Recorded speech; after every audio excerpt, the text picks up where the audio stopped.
শিবলিঙ্গের মধ্যেই 7টি ভগবানের স্থান। প্রথম গণেশ। শিবজির অভিষেক আমরা কে না করি, আমরা সবাই নিজেদের মতন করে করি, কিন্তু জানেন কি সঠিক উপায়ে শিবজির অভিষেক করার নিয়ম? প্রথমে যে ভিডিওটি দেখলেন এটা আমারই এই চ্যানেলের একটি ভিডিও, যেখানে আমি শর্টে পুরোটাই বলে দিয়েছি।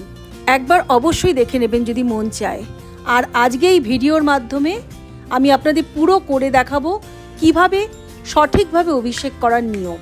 পঞ্চামৃত দিয়ে তো আমরা সোমবার দিন অভিষেক করি, কিন্তু নিত্যদিনের পুজোতে যদি আমরা এই 7টি দ্রব্য দিয়ে অভিষেক করাতে পারি, শিবজি কিন্তু ভীষণই প্রীত হন। ঘর থেকে সমস্ত রকম নেগেটিভিটি দূর হয়, শত্রুতা দূর হয়, স্বামী স্ত্রীর মধ্যে সম্পর্কের উন্নতি হয়, সন্তান বাবা মার বাধ্য হয় এবং লক্ষ্মী প্রাপ্তি হয়। এখানে সাদা চন্দনের পেস্ট আমি করে রেখেছি, সেটা দিচ্ছি।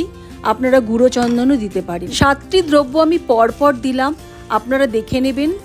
তার কি কি উপকারিতা সেটাও লিখে দিলাম। আপনারা অবশ্যই প্রতিদিনের শিবলিঙ্গের অভিষেক এইভাবে করুন। বেলপাতায় এভাবে শিবের পঞ্চাক্ষরী মন্ত্র লিখে চকচকে দিকটি শিবলিঙ্গের ওপরে দিতে হয়। আর দেখুন স্ক্রিনে আমার শর্ট ভিডিওটাও যাচ্ছে। শর্ট ভিডিওটাতে খুব কংক্রিটভাবে আমি বলে দিয়েছি, চাইলে অবশ্যই একবার দেখে নেবেন। এবার শিব পঞ্চাক্ষরী মন্ত্র বলতে বলতে অভিষেক। এখানে স্বয়ং শিবজির বাস, আর যেখান দিয়ে জল পড়ে 6 নম্বর 33 কোটি দেবী দেবতার বাস।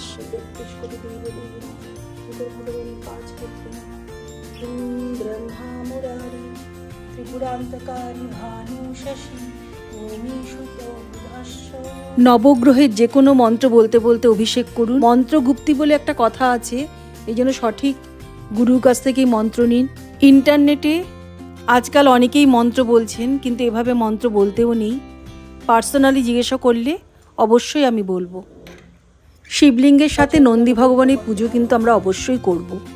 আর শিবলিঙ্গের সাথে সমগ্র শিব পরিবারের ফটো বা মূর্তি কিন্তু রাখতেই হয়। এরপরে আমি আপনাদের দেখাবো কি কি জিনিস দিয়ে আপনারা ধুনো দিলে ঘরের সমস্ত নেগেটিভ শক্তি কিন্তু দূর হয়ে যাবে। এই জিনিসগুলোর প্রতিদিনের ব্যবহারে আপনার ঘরে কিন্তু কোনো রকম নেগেটিভিটি প্রবেশ করতেই পারবে না।